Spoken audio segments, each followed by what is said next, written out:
Ça enregistre là? Ok. Alors, bien le bonjour à toute la communauté heureux possesseurs du GH4.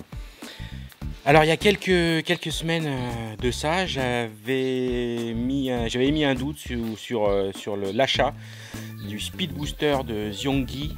Donc, on va dire le rival du Metabon Speed Booster sur le site, enfin plutôt sur la fanpage de RomsProd, que je salue au passage parce que c'est vraiment une communauté super dynamique avec plein d'infos intéressantes sur le GH4 et puis d'autres choses, hein. Il n'y a pas que du GH4, on parle en général du 4K, etc. Mais je trouve ça vraiment super. Donc merci à toute la communauté RomsProd et Romain par la même occasion d'avoir pu susciter autant d'engouement autour de cette page. Donc, je vais poser la question de savoir si c'était un bon achat, si c'était intéressant d'acheter le fameux Speed Booster de Xionggi, donc la version chinoise du Metabon. Et dans les premiers messages, j'ai eu ouais super, tu peux y aller, machin. Donc direct, comme je suis quelqu'un d'assez impatient, je me suis mis sur le site du constructeur et j'ai passé la commande direct, paiement PayPal, blablabla. Et à peine une heure après, je regarde les commentaires. Et j'ai eu un tas de messages négatifs par rapport à cet ajout pour pouvoir adapter les objectifs Canon. Dans mon cas, ce sera des Canon. Avec des messages du style attention, il y a un lens flare horrible violet, j'ai dû le retourner directement. Puis d'autres messages un peu dans le style. Et je suis devenu tout pâle parce que je me suis dit, je crois que j'ai fait une boulette, j'ai dû acheter une grosse merde et ça fait mal un petit peu au fion. C'est vrai que c'est pas très cher. Moi, il m'est revenu à 130 €, mais comme je suis quelqu'un de pressé, j'ai payé 30 € de plus pour qu'il me vienne soi-disant en 5 ou 10 jours. Résultat des courses, il est venu au bout de 3 semaines. Donc il est clair que quand j'ai vu mon facteur favori venir avec ce petit colis, j'étais content et à la fois stressé puisque je n'ai pas mis plus de 10 minutes à monter mes optiques, anciennes, mes optiques Samyang pour voir le résultat. Donc, alors je vous explique. Ce n'est pas un adaptateur qui communique avec le boîtier, c'est-à-dire qu'en fait c'est vraiment fait pour les objectifs full manuel, tant pour le contrôle de l'ouverture que pour le focus. Donc il faut oublier, hein, si vous voulez mettre vos objectifs avec moteur, avec zoom motorisé, ouverture contrôlée par le boîtier, oubliez, ça ne marchera pas. Alors moi dans mon cas, je m'en fichais un petit peu. Moi ce que j'ai regardé c'était le prix, puisque pour ce prix-là, l'équivalent, même s'il est motorisé, même si ça n'a pas vraiment grand-chose à voir, il y a quand même plus de 400, voire 500 € de différence par rapport aux deux adaptateurs. Donc ce n'est pas seulement un adaptateur qui permet d'adapter ces objectifs, que ce soit Canon, Nikon, Sony, puis je sais pas quoi d'autre comme marque, on va dire. Mais c'est qu'en plus ça réduit le crop factor, c'est-à-dire que ça se rapproche de ce qu'on peut avoir sur un format complet, ce qui est pas mal. Donc ça corrige ce problème avec le GH4 et son petit capteur, mais en plus ça rétablit, on va dire, la profondeur de champ, c'est-à-dire qu'on obtient une zone de netteté plus courte à partir du moment où on met une grande ouverture, ce qui est pas mal, puisqu'en fait moi ce que je recherche, et puisque la plupart des gens recherchent lorsqu'on filme avec le GH4 ou qu'on photographie, hein.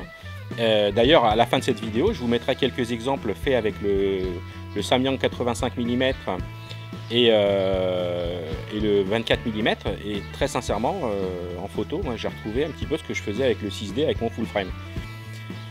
Et donc où j'en étais, oui, donc il n'a pas que cette fonction d'adaptation, mais en plus de corriger, on va dire, tout ça. Alors premier test, sincèrement, la première chose que j'ai fait, c'est viser des zones lumineuses pour voir si j'avais ce fameux lens flare violet, tout à fait dégueulasse, que j'ai pu voir d'ailleurs sur certains exemples dont je ne mets pas en doute, hein, puisque c'est réel. Je pense qu'il y a peut-être un défaut de fabrication dans certains modèles. Moi j'ai peut-être eu la chance de ne pas l'avoir. Il faut savoir que j'utilise je l'ai utilisé sur des optiques Canon. Maintenant, savoir si chez Nikon ou je ne sais pas, ça peut poser problème. Dans tous les cas, moi, je n'ai pas eu de soucis. Le seul souci que j'ai eu, c'est que j'ai payé 30 € de plus pour recevoir le truc au bout d'un mois. Mais bon, ça, c'est peut-être problème d'envoi de Chine, etc. Enfin bon. Et donc, qu'est-ce que j'allais dire? Je sais jamais ce que je vais dire parce qu'en fait, je ne prépare rien du tout. Hein. Je mets le trépied, je mets le micro et je parle. Hein, donc, c'est peut-être un peu brouillon pour regarder, mais je sais pas faire autrement. Il suffit que je me mette à écrire pour que ça me saoule et donc voilà, au final, je fais pas de vidéo. Donc, je l'ai fait comme ça. Qu'est-ce que j'allais dire d'autre? Oui, alors, ce que je trouve un petit peu dommage sur ce produit, c'est le petit clip hein, qui permet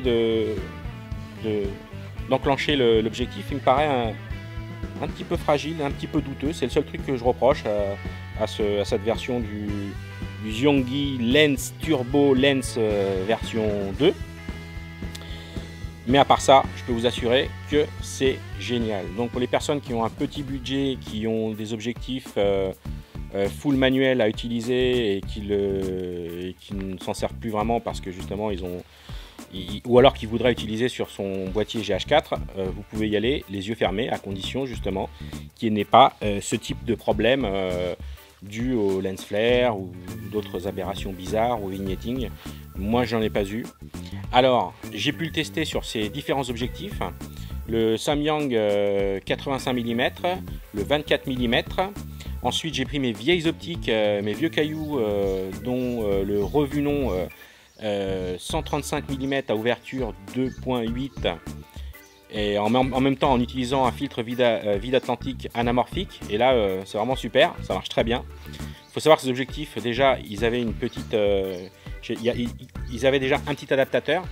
Le seul petit problème que dont je me suis rendu compte, c'est que les vieux objectifs auxquels j'ai mis un adaptateur EF, la mise au point sur l'infini elle n'est pas bonne. C'est-à-dire qu'on ne peut pas faire le focus sur l'infini. Maintenant, si on filme des sujets proches, relativement proches ou très proches, ça marche très bien.